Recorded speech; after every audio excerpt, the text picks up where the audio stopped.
Okay, so welcome to the coffee chat. This will be our second last one for the year.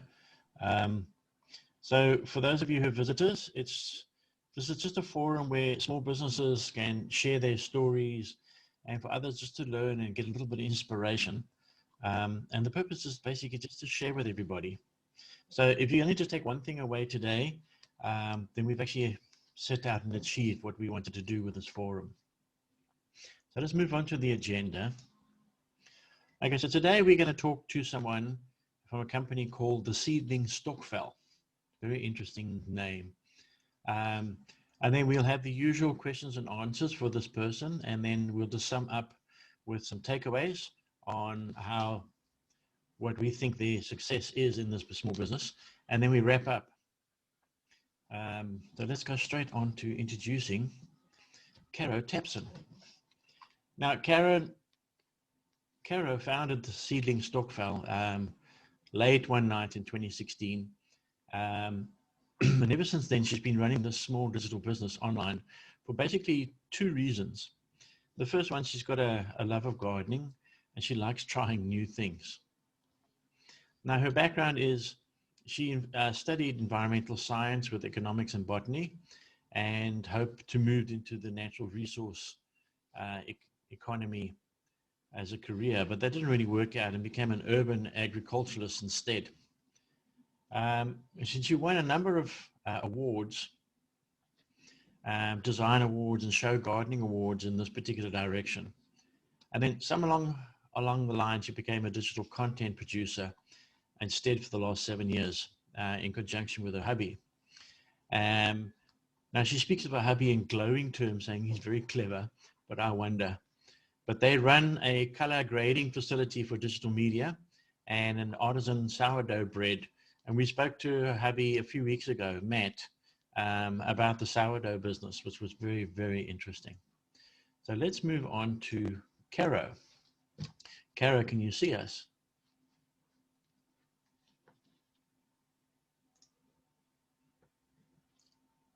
You're on mute, Caro.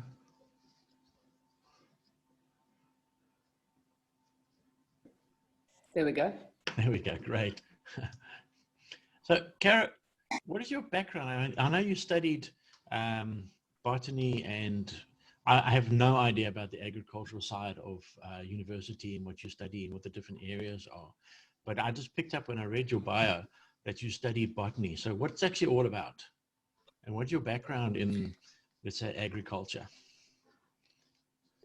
So so at UCT, the main course that I studied, it was a BSc in environmental science, which is kind of the study of the environment in all its aspects, from land, oceans, animals, plants, and then as well as the social environment and the human environment. So really, really fascinating course many years ago. And the way that the course is structured is that you can pair it up with disciplines in other departments. So quite a few of my contemporaries were, teaming it up with anthropology or work in the humanities. But because I have an interest in plants and nature, I teamed up my environmental course with 2 years of botany and 2 years of economics. So the study of botany is very much it's along the molecular sciences, the natural sciences. So a lot of microscope work, a lot of lab work, and a lot of field work. So we would spend a lot of our prac time walking around sort of the Cape Floral Kingdom, looking particularly at fynbos. So yeah, it's I guess a very detailed look into how the plant kingdom functions. So that is that's mainly the study of botany. Agriculture and horticulture differs from botany in that you're not really looking into, so I mean, the agricultural science would be more about how, so there's a lot of soil science involved in that, a lot of looking into how to optimize efficiency in growing plants and land use. And horticulture is more about the work in propagating plants and hybridizing plants, sort of nursery kind of work. If you think about people who work in a nursery setting, are more on the horticultural side than the sort of actual science of botany. So, so yeah, although I did study botany, I can't really say that the work I do it's botanical in nature in the sense that I work with plants, but I'm not really looking at, you know, discovering new plants or the cellular structure of plants. It's sort of a bit more broad level. Okay, geez, okay. I was schooled now to learn all about the different aspects of natural sciences. But I mean, that's fascinating. So that leads us on to our next question then, is like, where did the Seedling Stokvel idea spring from? So I tried to put a pun into the question there. So where did you get the idea? And what's it all about? So Seedling Stokvel, as you can see in these pictures, the picture that you have up here, I'm really glad you've put that in, because that kind of is showcasing what the main product is that Seedling Stokvel offers. Just 1 second, please. Matt, please. Sorry, just got the tutor arriving for my daughter. So the idea came from very much my own need for what I needed in my own garden, my vegetable garden here at home, which is this tray that you can see in the picture here. So that tray there's 128 plants in that tray, and it's just a variety of everything that one would need for this season. So Seedling Stokvel has got, we do a seedling tray like this every season. There's autumn, winter, spring, and summer tray. And in the tray are all the plants that you would need in your veggie and herb garden for that particular season, because the plants differ from season to season that you're growing for your vegetable garden. Matt? Sorry.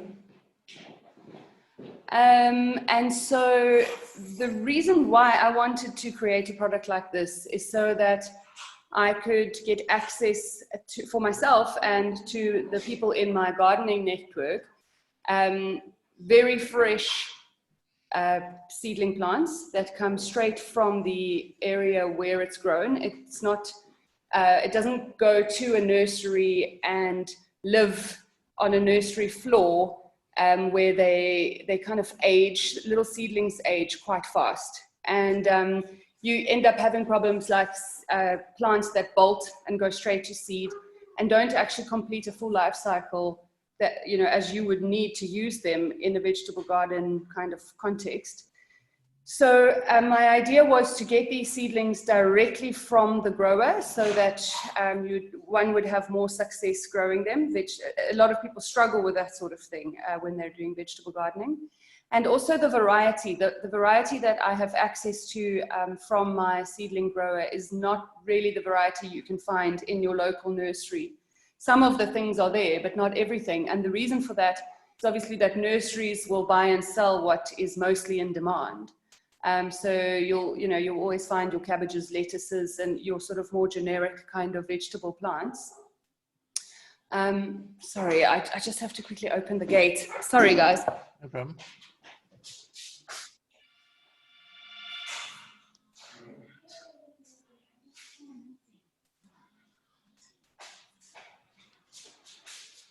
Sorry, guys. So many things going on.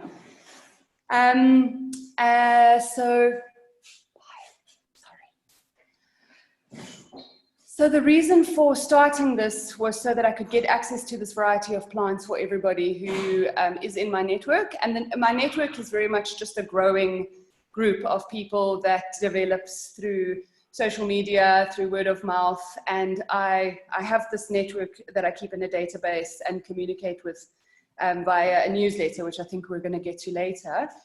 But the benefit of having that community is because these plants, so each plant in one of those trays gets grown in a big tray like that, but the entire tray that you see in that picture would be one variety of plants. So on the day when the seedlings arrive, I'll have like 56 or however many different trays, all in uniform plant varieties.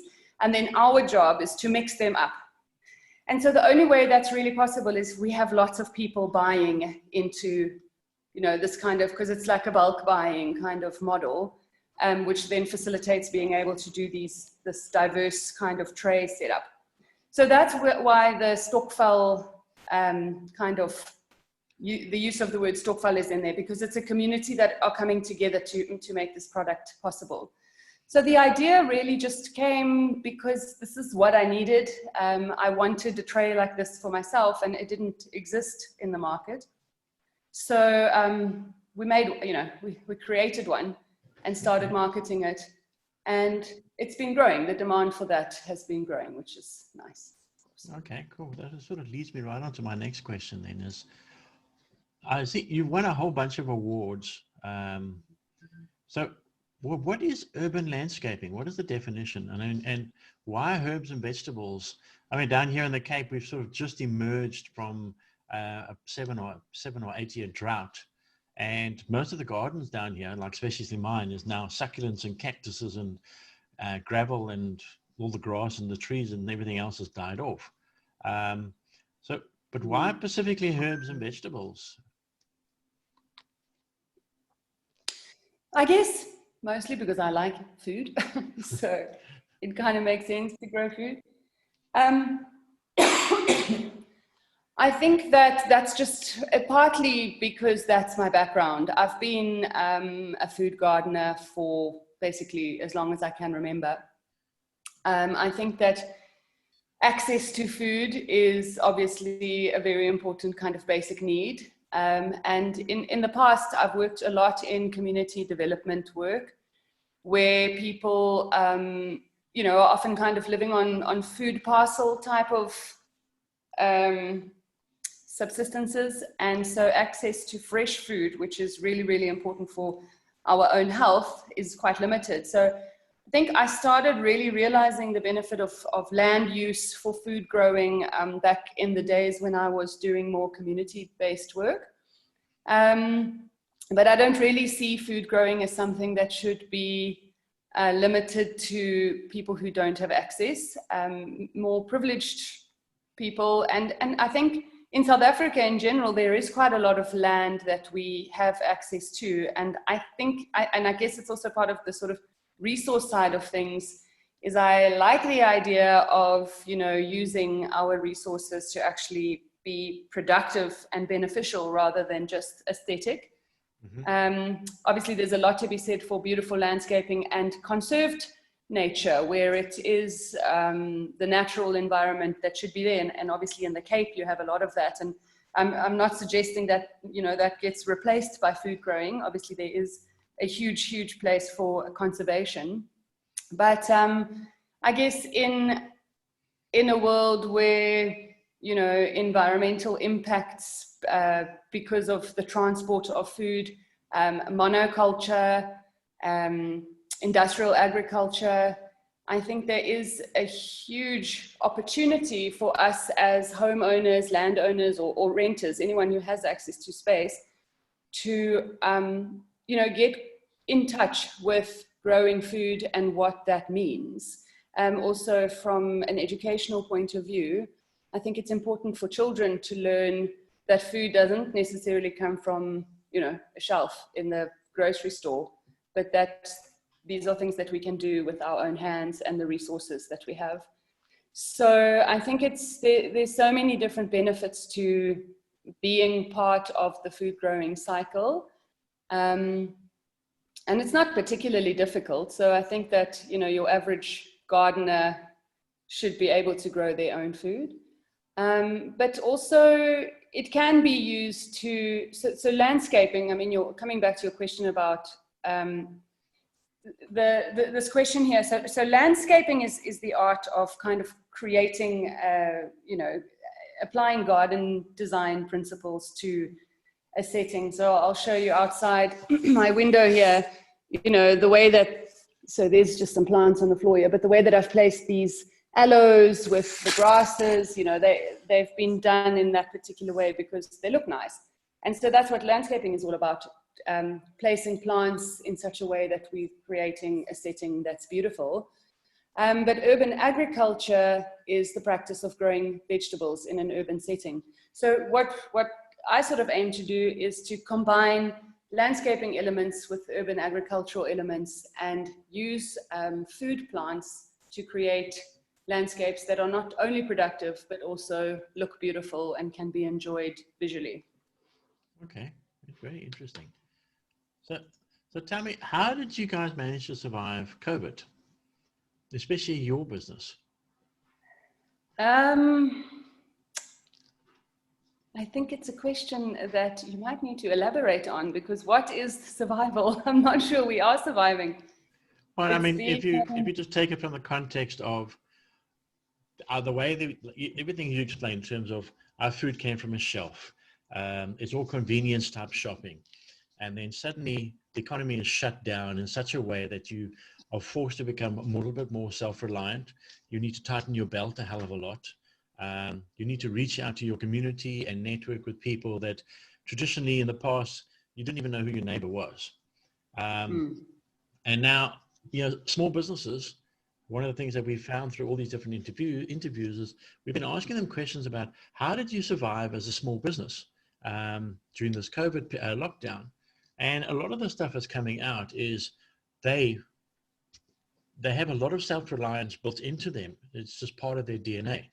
And also they start expanding those networks and the communities, and their financial controls start coming through in terms of shutting down and cutting out all the things that we didn't need. It's nice to go to Woolies and pick up some food because it's convenient. It's nice to go to the coffee shop around the corner and just pick up a cup of coffee.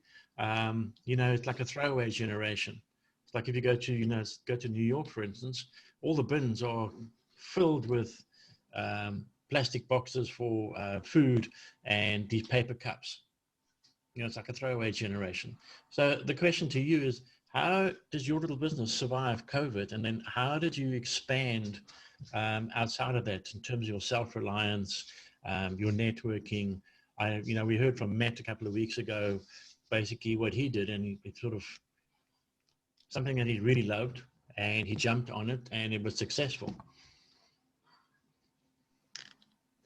I think that, what this turn in the times has shown Matt and myself is that it is really good to have multiple streams of revenue and multiple, I guess, a variety of interests that you can monetize, you know, should there be a need. Our main company, which, you know, is our post-production company, relies so much on workflow being generated outside of our control. You know, in the film industry, we rely on the fact that there are people out there shooting and producing that will then eventually come to us, and so that we can do, you know, our portion of the workflow involved in media production.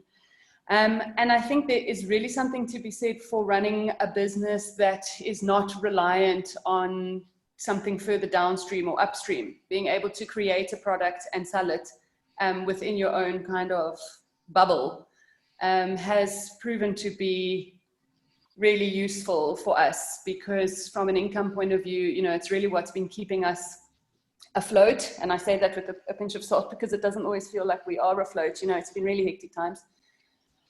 One thing that was, I guess, lucky for me is that Seedling Stokvel, because it deals with vegetable and herb plants, I was able to still function when we were in level 5, because I am part of food services. So that was an essential service that I could continue with. And that was really beneficial for me because, as you know, the nursery closed. So people were spending a lot more time at home, but they didn't have access to actually buying things that they could use in their garden, you know. They couldn't buy plants and even seeds. The sections in the grocery stores, like in our local grocery stores, the seed sections were closed off to the public, which I found bizarre because, you know, that is part of food growing and agriculture, part of essential services. But anyway, so that was beneficial to me because people could buy from me and I was legally allowed to distribute, which I did. So not only could I actually function my business and create income, but it allowed me to grow. And I got, you know, I expanded my customer base during those sort of level 5 days, which has been maintained and also expanded upon.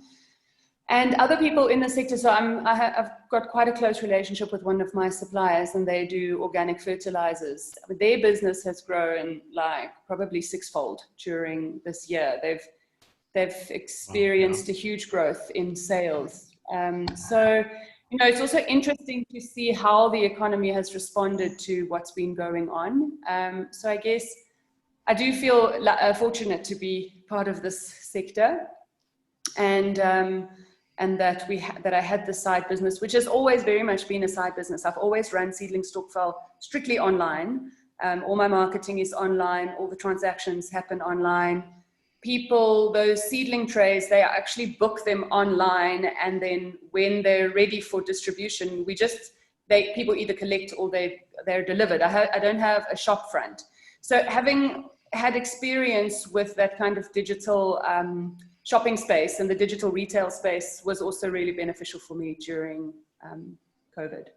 Okay. And it also helped, I mean, all of those skills kind of transferred into helping Matt establish his presence online. I mean, you guys probably discussed this during your chat with him, but, you know, Linden Loaves was launched online and it functioned online and still mostly does. I mean, his business model has kind of morphed a little bit, but yeah, having the kind of technology and access to the technology that we have to run our businesses online has been essential. We wouldn't have been able to do it without. Yeah, don't you find that the online businesses that you almost forced to interact a lot more? Because I must remember, the last interaction I had with you was on Instagram. We were chatting, we're trying to find out, we're coming up to Joburg for Christmas to find out whether I can pick up a loaf or two on my way to my mother-in-law. And you responded literally within minutes. It was actually quite nice. I mean, if you try and with these chatbots on websites, or you try and phone somebody through a call center, sometimes it takes you hours to get hold of people. So it was actually quite refreshing. Yeah. So it sort of leads us into our next question. Good. I'm glad. I mean, I'm terrible with Facebook. So, I mean, there's probably a lot that slips through the cracks on Facebook, but because we're kind of using Instagram so much, we are active. We are quite active on Instagram. No, that's good. So you mentioned Facebook and Instagram. So how are you marketing the Seedling Stokvel, and how are you making people aware of your business? How are you expanding this network? So what I have found that Instagram, so I'm not really going to check. I mean, you know, Facebook and Instagram are obviously integrated platforms, but they function very differently as marketing tools and community tools.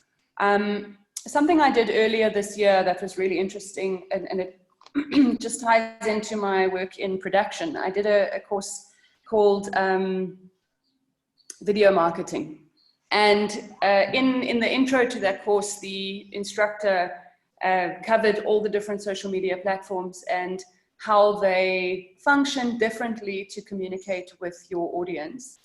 And he made an interesting analogy. He said that Facebook is kind of like the party. Everybody's, you know, when people are engaging with Facebook, it's as if they're at a party and they're chatting to different people and they're chatting about a whole lot of different topics.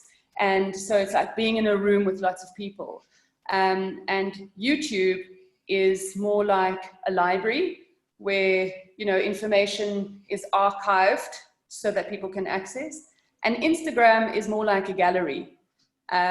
So people, you know, will follow the kind of things that they're particularly interested in, and it needs to be visually curated. So when people are, you know, engaging with the Instagram platform, they need to be, you know, visually pleased. And I certainly find that I kind of go there to, you know, get inspiration for things that look beautiful. So the nice thing about Instagram as a platform is that you are, I guess in sales terms, it would be like you're working with a qualified lead.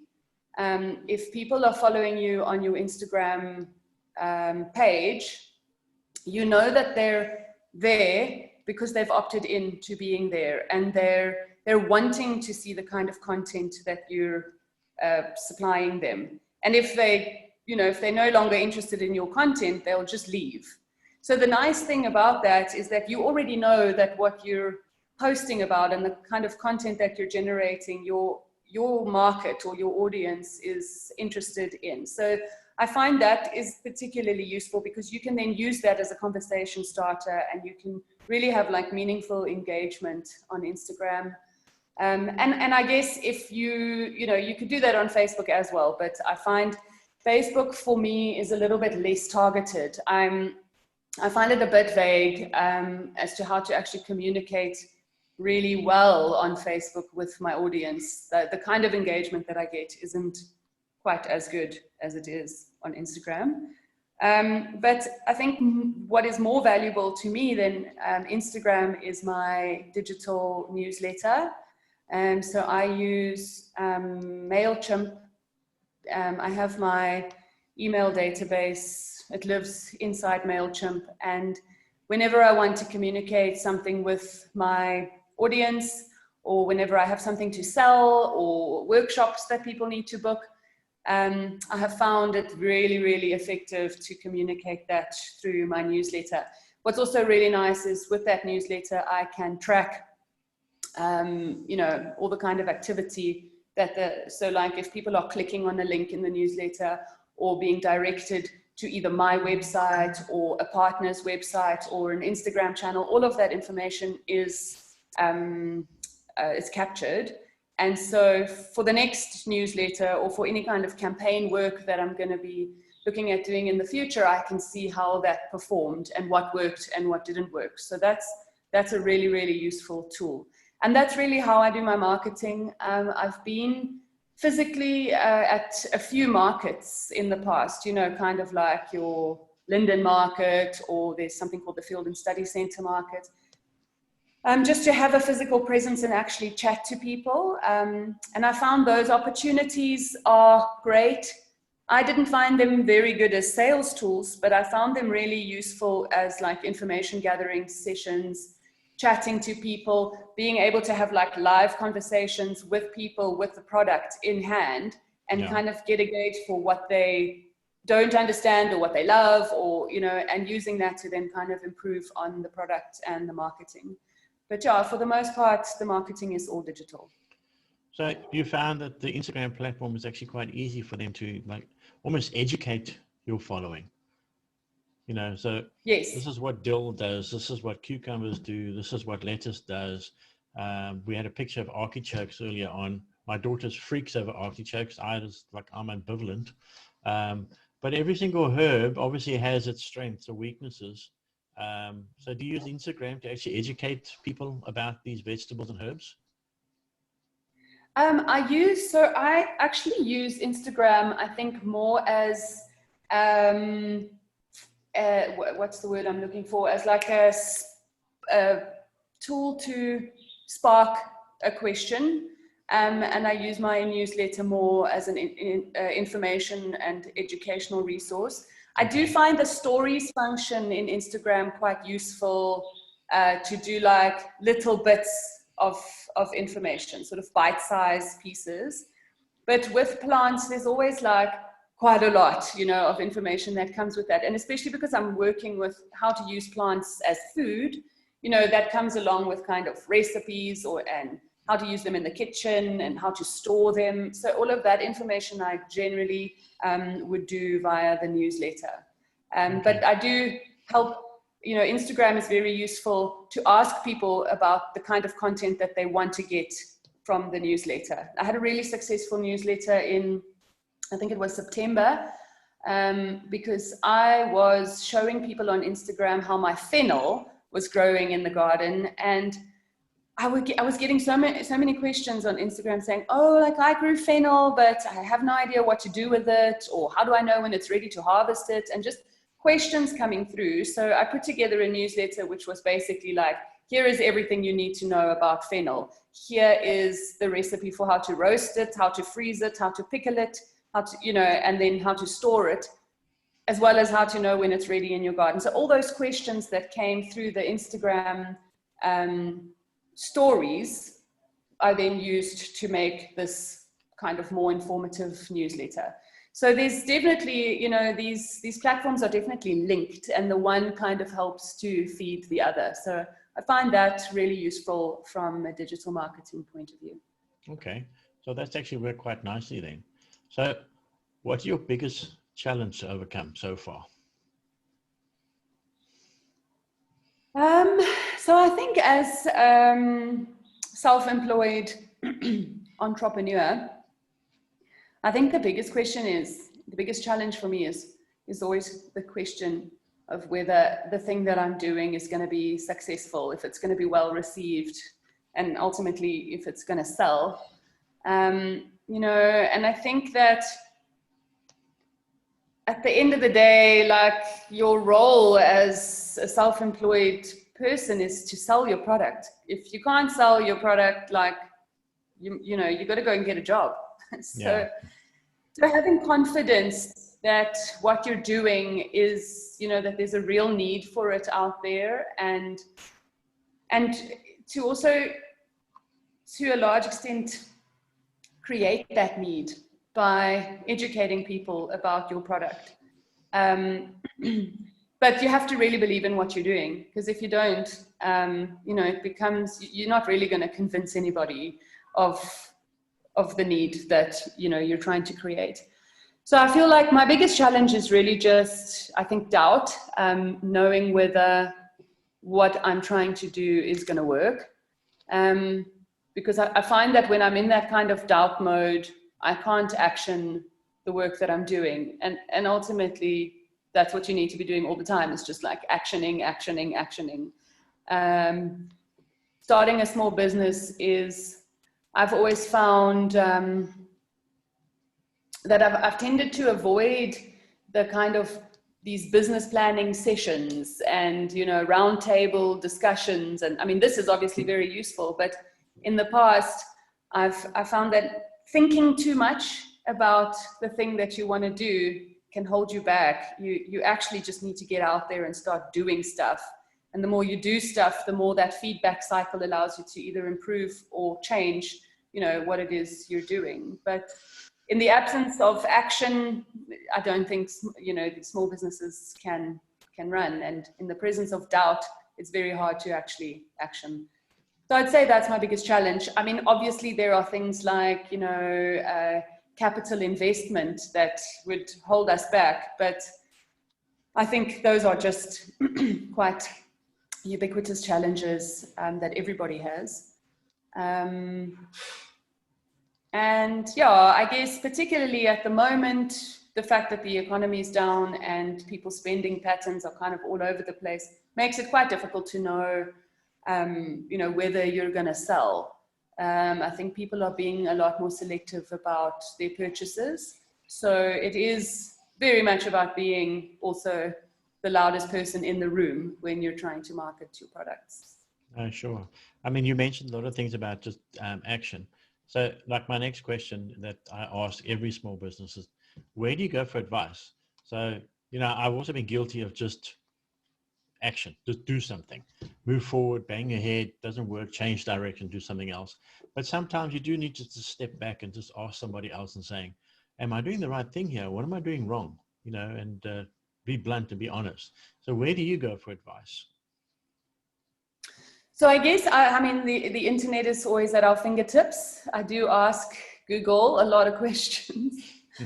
And that's always useful because, you know, you kind of can get taken down the rabbit hole and find out things that you maybe didn't even know you needed to ask. So the internet is an insanely useful resource for me.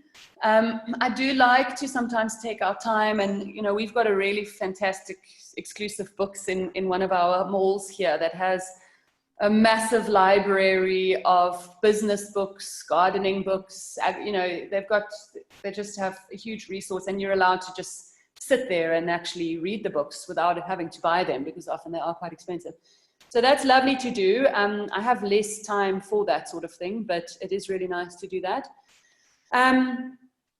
Market kind of advice, I do chat to, so the people I mentioned earlier, the fertilizer guys that I work with, they're very established, and they've been working in our industry for many years. They know everybody, and they really have their finger on the pulse of what my market is doing in terms of like purchasing behavior.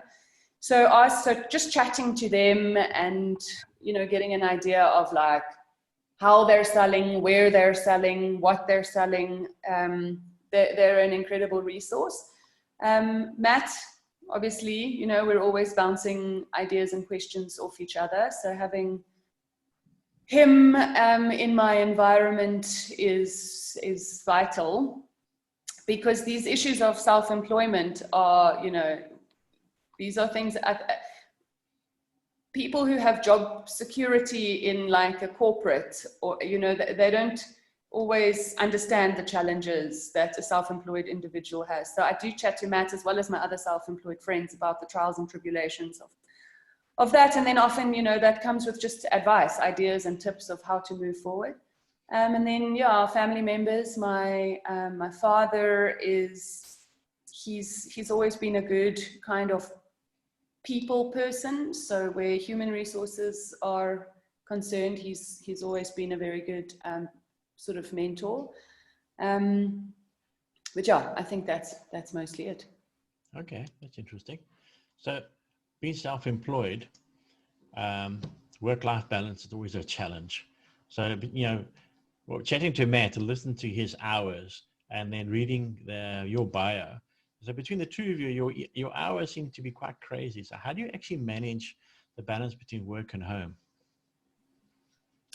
Yeah, like I said to you in my email, I don't know that there's a balance per se. I think the word balance has a very different meaning in our house. I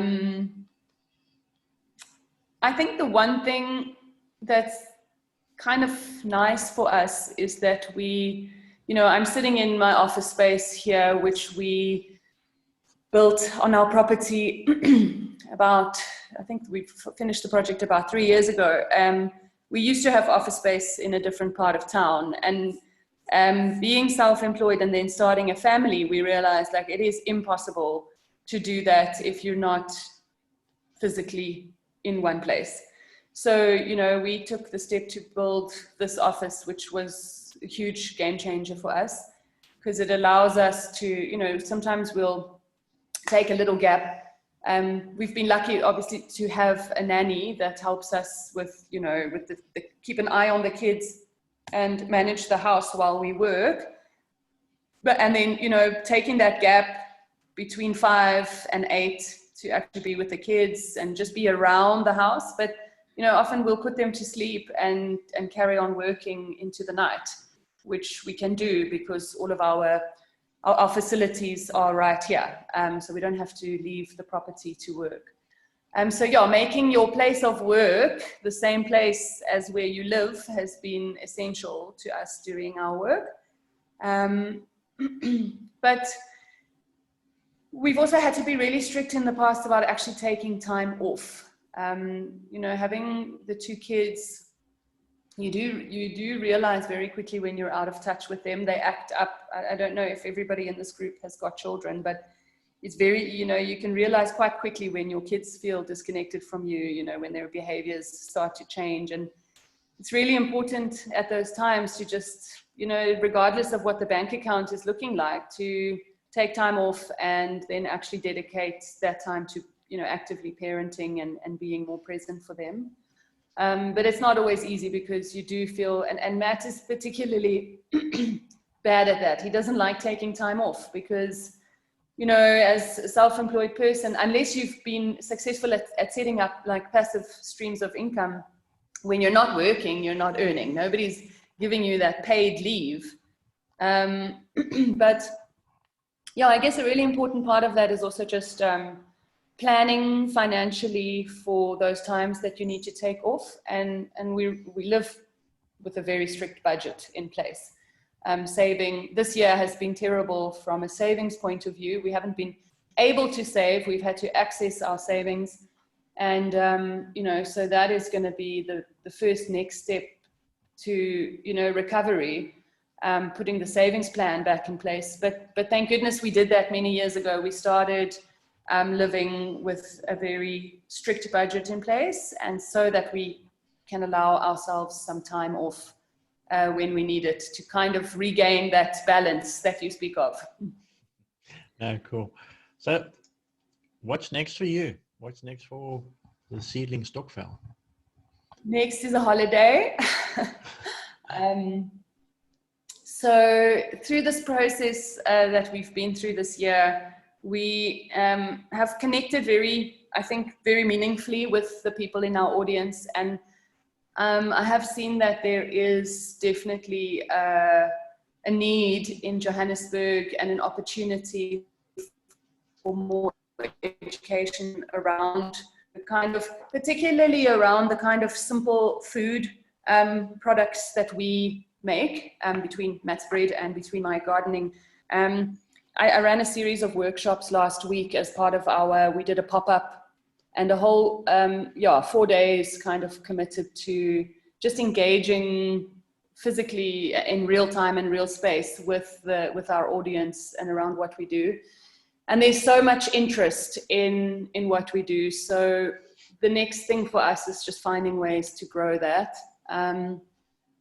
We have the space, and while we've realized that the media industry might still take a bit more time to recover, we can use the space that we have to run workshops and to, you know, do a bit more sort of around the educational aspect of what we do. So that's definitely on the cards. And then for Seedling Stokvel, so the one thing that from a business point of view has always been limiting for Seedling Stokvel in the format that it used to run with just the seedling trays is that it's like intermittent bursts of income. It's not continuous income. So around the times when we're selling the seedling trays, you know, people are buying, and I'll make lots of cash sales, but when those seedling trays are sold out, that's it until the next season and the next seedling trays. So developing little bits of things that I can do in between those sort of revenue generating spaces is something I really need to focus on. Having just had this pop-up, which was lots of work, but really, really fun, and I think it was financially not incredibly rewarding this time around, but we learned a lot, and so we'll definitely be doing those every season going forward. And it's just a really fun way to think about like innovative products. And also I had lots of other little brands, a lot of small gardening brands and sort of nature inspired brands here during the pop-up. So it was really great also just from providing a platform for other people in my community. So yeah, a bit more of that as well. But okay. Yeah, I suppose in a general kind of capsule, just focusing on how to grow Seedling Stokvel to be more of a primary income rather than just what I've always seen as being a side business. Okay, that's great. Cara, thanks for that. It's been quite a story, I must admit. So what I'm going to do now is I'm going to open it up for others to ask questions, and I'm sure there must be quite a few. So anybody got any questions for Caro?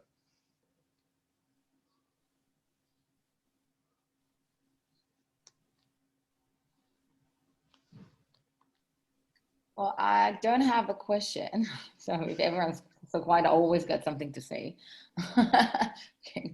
I don't have a question, but I just want to give you a bit something, because you spoke about Instagram, which is a very amazing tool, because Instagram, it's basically, if you look at it, it's a visual blog, right? That's what it does. It's you look at it, you visualize it, and it's nice and it's easy.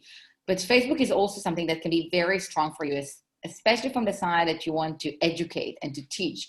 You just need to find the right groups on Facebook, which the type of people that are your target market that are there, and over there start engaging. So if that guy was calling at the party, so just find the right party to go to. And that's the nice thing about Facebook, because every group, and especially since COVID started, there is a lot of need to communities. And people are searching for their own communities, and or even people that are very introverts are going there. And that's a place to ask, to learn, even if just not by typing down, but just by reading. So that's a great tool for you to use, but you just need to find the right groups. And that's basically what Facebook's all about. It's no longer what it was, the business page and all that. It's all about groups joining, also from the algorithm. That's what Facebook promotes most. Your profile page, not the business one, your personal one, and groups. That's my tip for you. Thank you. Yeah, you're so right. I mean, I know that I'm missing out on a huge gap because I'm basically just like mentally blocked against Facebook, but it is, I mean, it's an incredible resource. And so, thanks for that, because I think that is definitely something that I need to actually focus on. And even take people that follow you on Instagram, right? And that's like an easy tool. So find some of them on Facebook. You can see what they're interested about, right? You can see their interests. If you just for 5 of them. So if every day you take even 5, you just take a quick look. You see what are the groups in common, things like that. And in those places, you find them. And those are the places you go to engage with them. Okay, great. Thank you for that tip. Yeah, I will do that. Cool. Cool. Any other questions for Caro?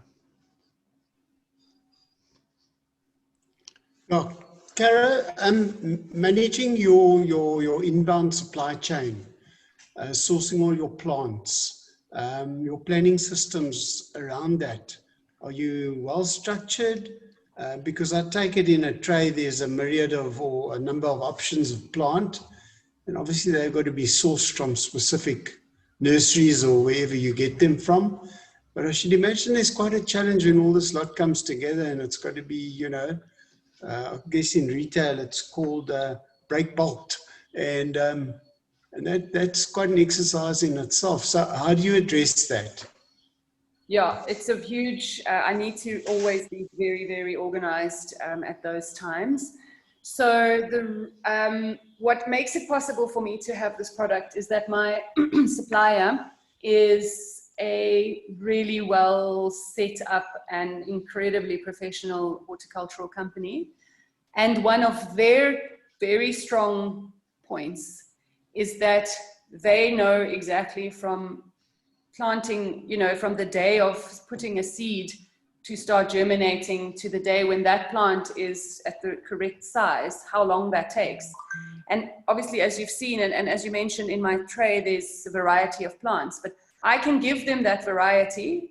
And I say to, well, they know me by now, they know what my needs are. They know that I need all of those varieties collected on the same day. So they can project backwards when they need to start planting with each different seed. So they give me, so let's say, for example, I've got 20 different varieties in a tray, but let's just say for argument's sake, the aubergine takes the longest until time for readiness. They work out my day of collection based on that longest time frame. So they are highly organized, and without them, this wouldn't work.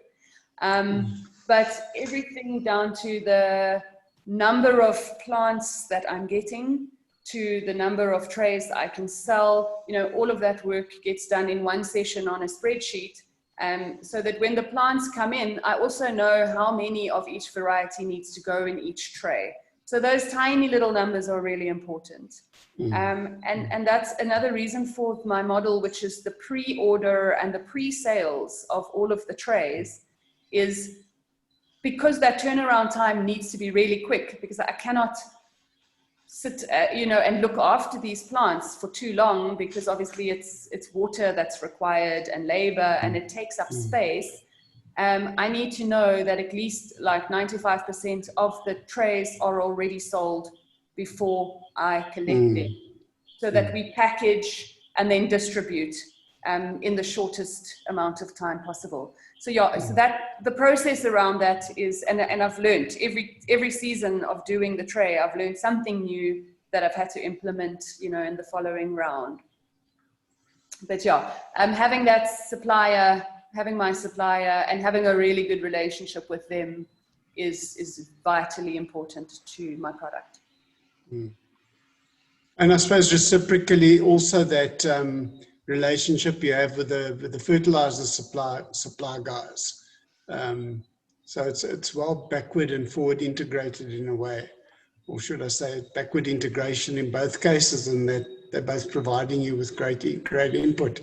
But that's great. That answers my question. I was just, as I say, concerned about how you meet the challenges of coordinating all of that.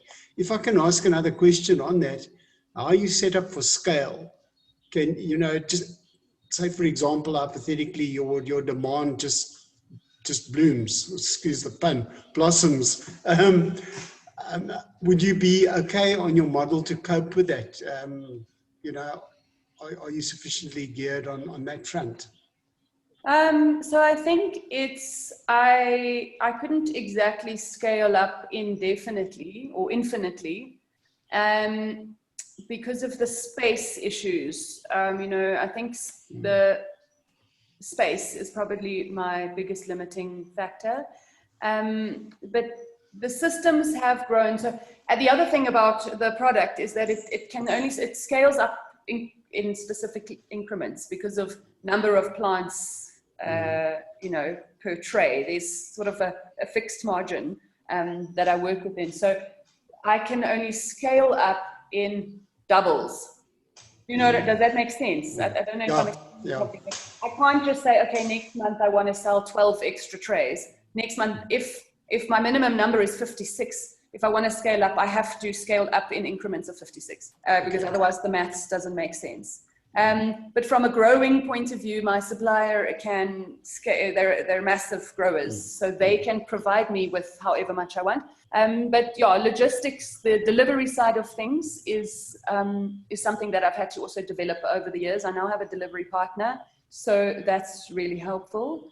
But yeah, I think doing the packaging on my premises, my space would be, I'm trying to get Matt to design and build a really useful shelving system, which I think is going to change my life, but I think we'll look at that next year. And then I can vertically pack, which obviously would increase my space resource. Sure. Brilliant. Thanks. Thanks, Cara. Cool. Any other questions for Caro?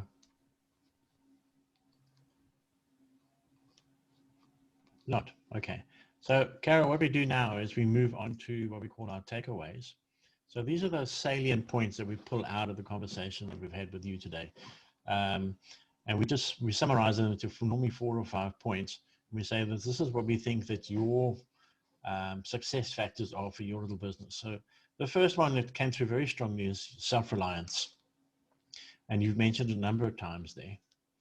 The second one is, it's clear that yourself and Matt are very adaptable and very flexible. So when you see opportunity, you move towards that opportunity. And obviously you are learning as you go along.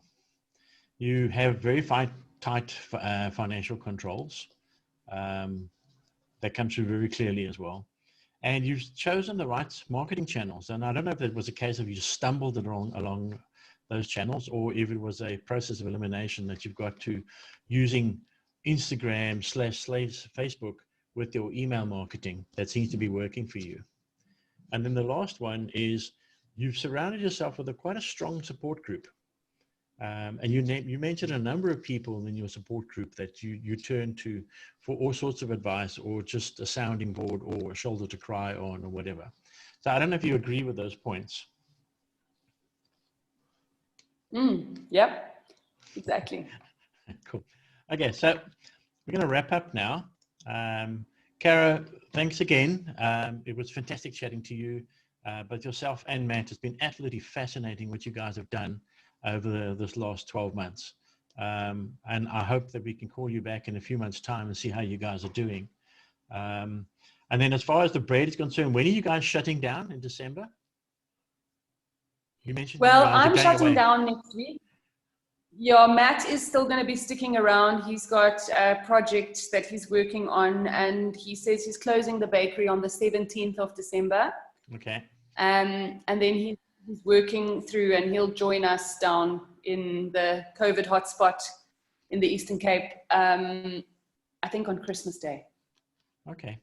Well, now I hope you guys have a fantastic time there. I hope nothing happens down in PE.